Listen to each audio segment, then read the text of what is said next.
Shalom, ucapkan kepada teman-teman semua dalam Sindara Pendidikan Agama Kristen. Di sini, izinkan saya dulu memberi salam kepada Pak Suka, selaku dosen dari SPAK.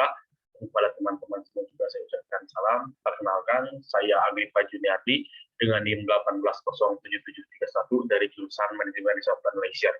Maksud saya membuat video ini adalah untuk menyelesaikan tugas-tugas yang diberikan oleh Pak Suka.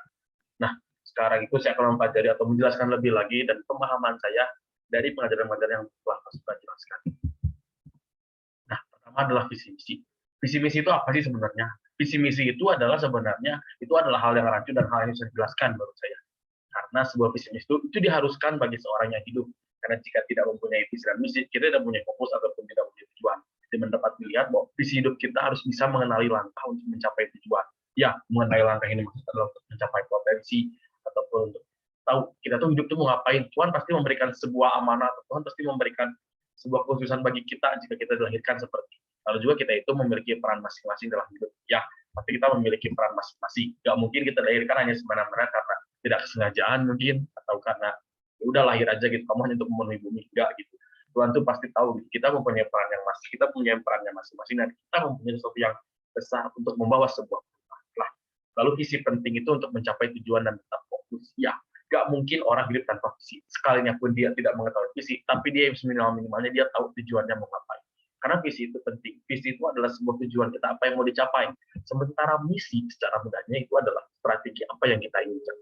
Karena nggak mungkin orang dalam menjalani hidupnya atau orang dalam membuat sebuah pekerjaan ataupun dalam sekolah pasti mempunyai visi misi kan. Nggak mungkin tidak ada visi misi, karena jika tidak ada, dia tidak akan mempunyai fokus tujuan yang tepat.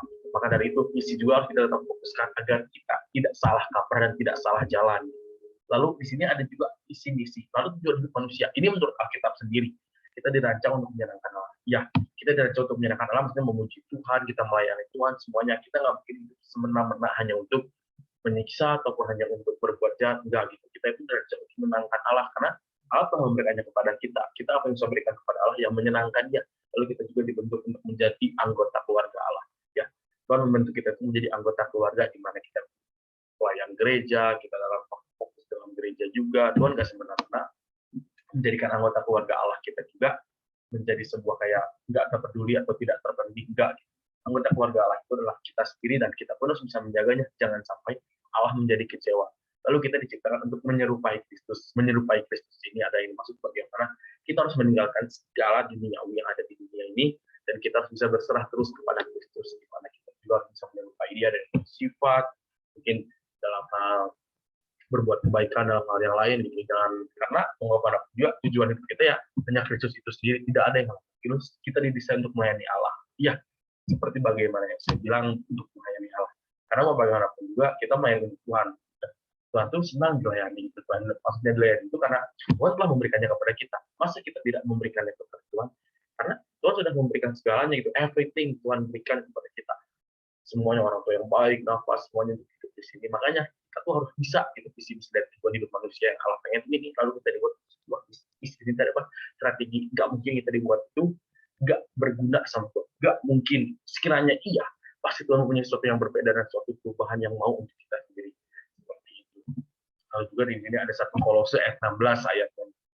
Biarkan saya yang bacakan saja 1 Kolose ayat 16. Karena di dalam Dialah telah diciptakan segala sesuatu yang ada di sorga dan yang ada di bumi, yang kelihatan dan yang tidak kelihatan, baik singgasana maupun kerajaan, baik pemerintah maupun penguasa, segala sesuatu diciptakan oleh Dia dan untuk Dia. Ya, di sini amin ya. Karena kita diciptakan untuk Dia dan untuk Dia. Karena di dalam Dialah telah diciptakan segala sesuatu. Ya, kita telah diciptakan untuk Tuhan, baik guna atau membuat, semua itu semua memiliki perannya masing-masing. Lalu kita juga segala sesuatu yang ada di sorga di bumi tidak kelihatan, itu diciptakan, gitu. Gak mungkin kita diciptakan tanpa sengaja atau karena hal yang tidak penting, tidak mungkin. Saya percaya dalam Tuhan kita tuh diciptakan karena sesuatu perubahan yang harus kita haruskan, dan kita juga bisa membuat sebuah perkembangan bagi dunia dan bangsa. Lalu menentukan visi hidupnya lewat apa? Berdoa. Pasti kita doa sama Tuhan. Tuhan saya. Kita mungkin sudah punya visi, kita sudah lihat-lihat sama orang, kita sudah tanya pendapat orang. Kita doa sama Tuhan. Visi hidup untuk enggak berdoa. Tuhan, visiku seperti apa? Oh, pengen aku pakai yang seperti apa Tuhan? Aku percaya berdoa, aku berdoa. Terus memberikan hikmah, terus passion dia. Passion kita di mana? Kita senangnya apa? Talenta kita apa? Passion tahu. Kita udah nemu. Kita bisa nentuin visi kita. dan juga kita harus dapat orang lain seperti orang tua mungkin, teman, sahabat, keluarga, nenek kakek semuanya gitu. Kita harus mau pendapat orang lain karena percuma kalau kita nggak mendengarkan pendapat orang lain, kita nggak akan ada masukan karena yang bisa menilai kita itu ya orang lain, bukan kita sendiri. Gak mungkin gitu kita bisa menilai diri sendiri karena orang lain di luar sana kita bisa menilai diri sendiri tapi hanya pandangan kita itu saya rasa tidak ada karena harus ada orang lain yang menilainya dari sudut pandang orang lain kalau udah pendapat talenta passion dan jangan lupa juga berdoa seperti itu. Nah itu tentang visi misi pemahaman visi misi yang saudara-saudara tahu jadi jangan lupa visi misi ini sangat penting bagi para saudara. Saudara-saudara semua di sini harus mempunyai visi misi jangan sampai hidup hanya mengikuti arus mungkin karena itu tidak mempunyai tujuan hidup menurut saya kalau mengikuti arus hanya mengikuti alur tetap kita harus mempunyai fokus dan berpegang teguh percaya. Lalu apa sih karakter? Ya, menurut saya masih nyambung dengan visi misi tadi. Kita harus mempunyai karakter sendiri. Di Yohanes 13 ayat 13. Saya bacakan kembali. Kamu menyebut aku guru dan Tuhan, dan katamu itu tepat, sebab memang aku guru dan Tuhan. Nah, karakter sini maksudnya apa sih? Tuhan aja menyebut aku guru dan Tuhan. Maksudnya, Tuhan disebut aku guru dan Tuhan, dan katamu itu tepat. Nah, tepat, sebab memang akulah guru dan Tuhan. Tuhan itu kan sebagai guru dan Tuhan, di mana kan pengajar. Tuhan mengajarkan kita, Tuhan memberikan sebuah kebijaksanaan sama kita, Tuhan memberikan sebuah ilmu-ilmu kepada kita. Nah, kita sebagai murid, kita harus mau mendengar, kita harus mau belajar, kita harus mau mengerti. Jangan sampai kita menjadi beban. Akhirnya karakter kita tidak akan terbentuk. Akhirnya karakter kita tidak akan terbentuk. Di mana karakter juga perlu dibangun dengan lebih baik. Memaksimal potensi yang dibentuk. Iya, potensi kita juga harus fokus. Jangan sampai karakter kita udah tahu seperti itu, tapi kita tidak mau gitu karakter itu yang ada. Akhirnya kita nggak menonjolkan karakter itu dan akhirnya nggak maksimal. Kita tidak mendapatkan sesuatu yang kita inginkan dan Tuhan pun pasti kecewa. Gitu. Kita sudah dibangun seperti ini, kita sudah buat seperti ini, tapi kita nggak memaksimalkan karakter itu. Gitu. Walaupun karakter pasti ada, nggak mungkin orang hidup tanpa karakter yang jahat dan tanpa karakter yang baik. Pasti keduanya itu saling berkesinambungan saya rasa. Nah, karakter yang jahat itulah yang harus dikurangi, bukan dihilangkan, tapi dikurangi. Jika karakter itu pasti sudah tertanam, tapi bisa dikurangi, bisa ditinggalkan karakter seperti itu, di mana kita harus memaksimalkan kembali potensi dan kita membentuk potensi itu mungkin dalam diri kita bisa sebagai pekerjaan, bisa membentuk sebagai usaha gitu. Nah, akhirnya karakter kita itu menguntungkan bagi kita. Dari karakter-karakter itu harus karakter yang baik serta tetap berpegang teguh pada firman. Firman juga mengingatkan pentingnya karakter kebaikan hatinya dan kebaikan hati kita. Itu bisa terbentuk dengan kebaikan hati kita. Dan orang pun jika ingin menilai kita, lewat sini kebaikan hati kita. Jangan sampai karakter kita itu apa sih bengis karena kita nggak punya kebaikan hati. Enggak, Tuhan tuh nggak pengen. Tentunya terbentuknya kebaikan hati. Terus berubahlah oleh pembaharuan budimu. Iya, manusia seiring bertambah umur, seiring bertambah pengetahuan, seiring bertambah pemberitahuan. Maka dari itu kita juga harus membarui diri kita.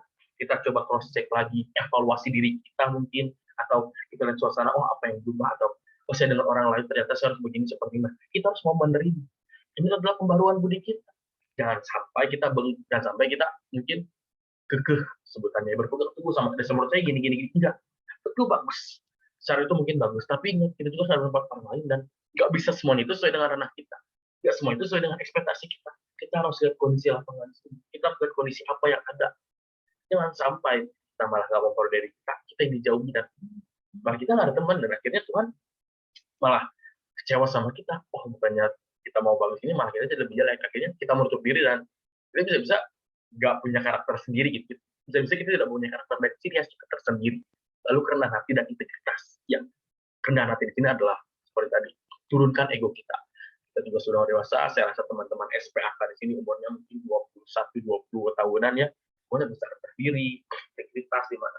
Mau juga harus berpegang teguh, jangan sampai kita mau dengan ego kita sendiri dan akhirnya kita nggak menemukan suatu pendapat ataupun kita dalam soal pekerjaan, dalam hal berkelompok, berbagai tugas gitu ya, kita nggak memenuhi ego kita, akhirnya tugas itu nggak bakal selesai. Malah terus menumpuk dan akhirnya tidak menemukan titik tengah, buyar semuanya. Tidak terjadi suatu hasil. Makanya itu karakter itu sangat penting. Kayak lagi mungkin kita tekankan ya, jangan sampai kita kehilangan karakter kita ataupun ciri khas kita. Karakter itu perlu dibangun. Jangan sampai kita tuh karakter kita, ya udahlah, gimana nanti. Enggak, seperti yang tadi kita bisa juga. Jangan kita ikuti alur, jangan seperti apa. Tapi bangun karakter kita. Bangun sebuah perubahan bagi kita. Kita tahu potensi kita, bangun terus, maksimalin sampai kita mencapai titik puncak kita yang membuat, oh, saya puas dengan hal seperti itu, saudara-saudara. Kita lanjut lagi ke materi. Nah, buah roh. Buah roh. Galatia 5 ayat 22-23. Itu ada di bagian perjanjian baru. Nah, kenapa sih saya hanya masukkan daftar 9 buah roh ini? Karena udah jelas ini. Buah roh saya yakin semua teman-teman udah pada tahu. Dari sini semua 9 buah roh. Tapi buah roh seperti apa yang Tuhan inginkan? Di sini saya harap teman-teman semua tahu. Ada kasih, sukacita, damai sejahtera, kesabaran, kemurahan, kebaikan, kesetiaan, kelemah lembutan, penguasaan. Saya rasa tidak perlu dijelaskan satu. Kita ambil secara keseluruhan. Susah untuk dilakukan, susah kasih saudara. Sangat susah untuk melakukan 9 buah roh. Karena apa? Semuanya itu hal yang baik. Sebagai ranahnya sudah manusia. Susah banget untuk melakukan hal yang baik. Tapi apa salahnya? Coba. We have to try. Jangan sampai Tuhan tidak, jangan sampai kita tidak menyenangkan hati Tuhan. Kenapa? Kasih semuanya mudah untuk dilakukan. Sebenarnya semua mudah. Susah karena apa? Tidak ada dorongan dari kita. Kita tidak mempunyai dorongan yang kuat untuk melakukan hal tersebut. Maka dari itu kita harus percaya sama Tuhan. Karena Tuhan juga menginginkan buah roh. Buat apa Tuhan kasih tahu? Buat apa Tuhan memberikan pengajaran tentang buah roh? Tapi kitanya nggak mau. Nah, kita juga harus mengerti lingkungan.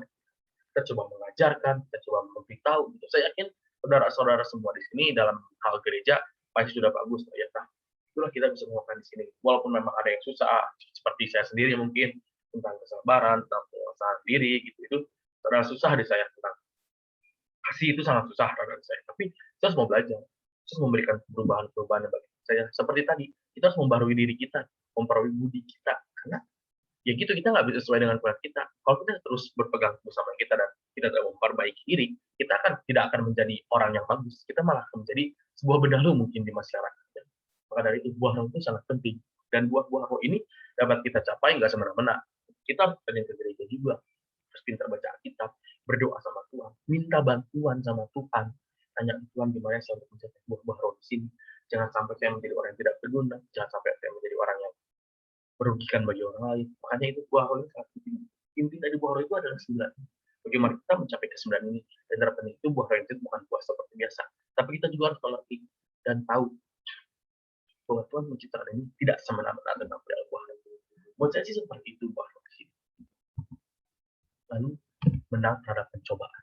Ya, amin. Saudara-saudara, amin. Sebagaimana kita tahu ya, pencobaan 1 Korintus 10 ayat 13. Saudara bisa baca, saya rasa sebenarnya.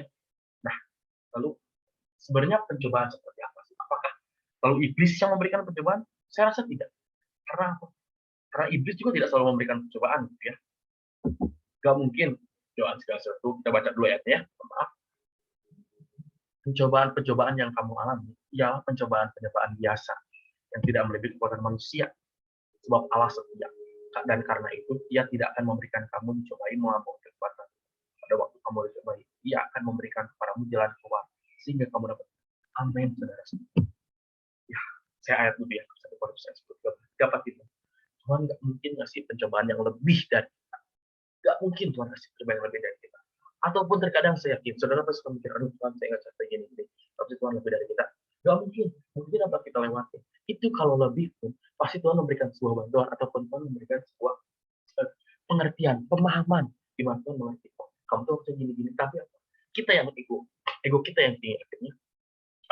Saya nggak yakin deh gini. Padahal itu jangan Tuhan. Tuhan udah ngasih tahu, Tuhan sudah memberikan sebuah pencerahan bagi kita, tapi kita yang tidak mau. Karena Tuhan sudah menjelaskan di Alkitab, Tuhan tidak akan memberikan pencobaan yang lebih dari kita yang kita tidak akan. Amin, saudara-saudara. Saya percayakan hal itu. Kita semua yakin Tuhan memberikan lebih dari kita. Lalu apa? Kita selalu ada dalam perangan. Iya, tidak mungkin seseorang dalam perang, nggak ada perang roh. Bahkan saya sendiri pun kadang seperti itu. Contohnya mungkin kadang saya secara jargon itu saya baca kitab, ataupun kadang saya berdoa suka bolong-bolong, saat teduh bahkan saya juga suka bolong-bolong. Nah, itu adalah perang rohani kita, ataupun kita dalam bergumul dalam bohong nggak ya, atau bikin dosa nggak ya gitu. Karena kita berpikir seperti itu. Seperti hal kecil mungkin berbohong nggak ya, nyontek nggak ya dalam hal kuliah. Nah, itu tuh perang-perang rohani dalam diri kita yang selalu kita lakukan gitu tiap hari, mungkin saya rasa gitu ya. Nah, karena itu kita harus bisa menang gitu terhadap pencobaan seperti itu. Pencobaan-pencobaan kecil mungkin menurut saya, tapi itu berdampak sangat besar. Itu juga selalu ada yang ingin mencuri hidup kita. Ya, nggak apalagi saat kita sukses, ataupun kita saat melakukan hal yang betul, ataupun kita saat dipandang oleh orang lain, pasti ada aja orang yang tidak suka oleh hidup kita, yang ingin menghancurkan karena saya nggak suka sama dia, udahlah ngapain, nggak penting gini-gini. Terus juga musuh nomor satu kita iblis, pasti iblis lah yang mau ngancurin kita. Apalagi iblis terus menyerang pikiran kita dengan hal-hal negatif. Ya, hal-hal negatif di sini adalah kita harus berbuat dosa, ataupun kita sudah ngedown, sudah jatuh, akhirnya iblis datang, akhirnya udah mending gini aja, udah jangan terusin lah Tuhan kamu mana nggak ada keinginan. Nah, itu pikiran-pikiran negatif kita yang tidak kita sadari yang terbentuk oleh pikiran kita sendiri. Mungkin iblis itu waktu itu nggak mau datang, tapi karena pikiran-pikiran negatif kita dan itu selalu berpikir yang tidak kemana-mana, akhirnya iblis itu datang ngomong menghasut seperti ini. Maka dari itu kita tuh harus berpikir positif, kita juga harus bisa menang saat jatuh atau saat down. Jangan sampai kita berpikir kemana-mana, percaya sama Tuhan, berdoa, ingat berdoa. Tuhan itu menemukan jawaban dan Tuhan itu pasti memberikan jawaban. Jangan mau apa, kita harus sabar dan percaya. Tuhan pasti memberikan. Tenang, jangan pernah mikir kemana-mana. Lalu juga nih, nah Tuhan memberikan janji kita akan keluar dan menerima kemenangan. Amin, saudara-saudara, amin. Tuhan pasti memberikan janji. Gak mungkin Tuhan gak menginginkan janji. Saya rasa gak mungkin. Tuhan pasti memberikan janji kita dan akan keluar dari dan menerima kemenangan. Sebenarnya percobaan yang ada kita alami. Waktu itu mungkin coba-coba seperti ya karena ujian ataupun coba-coba yang bisa kita hadapi, sakit atau apa, Tuhan memberikan jalan. Karena ada kesembuhan yang Tuhan berikan. Asalkan apa? Kita mau bersabar dan percaya sama Tuhan dan berdoa. Jangan sampai kita masuk ke dalam seperti itu seperti yang tadi pikir kemana-mana, hilang akal ataupun mencoba hal-hal yang aneh. Nah, itu yang salah, saudara-saudara.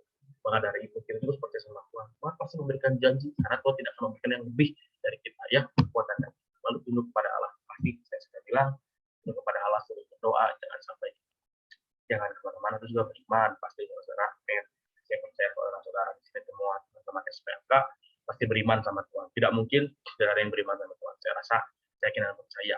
Karena Tuhan juga pasti, kalau kita mau menang, kita menang terhadap percobaan dan Tuhan ingin memberikan sebuah jalan keluar, kita juga harus tahu, kita juga harus mau sama Tuhan, tunduk, beriman, juga percaya sama Tuhan, jangan pernah goyah terhadap seperti tadi yang saya bilang. Karena Tuhan itu tahu gitu apa kebutuhan kita, Tuhan tahu sedang masalah apa yang ada bersama kita tinggal percaya sama Tuhan, kita tinggal berdoa, Tuhan pasti memberikan jalan keluarnya. Percaya sama Tuhan, jangan pernah goyah terhadap Tuhan, karena Allah itu Allah yang kuasa dan Allah yang hebat, saya yakin dan percaya. Nah, makanya saudara-saudara semua, jangan pernah kalah dan itu jangan pernah mau kita ditaklukkan oleh iblis. Nah, saudara-saudara, mungkin cukup sekian pemaparan bagi saya, pemahaman dari tadi sudah disebutkan kematian. Saya juga ingin mohon maaf bila ada salah kata.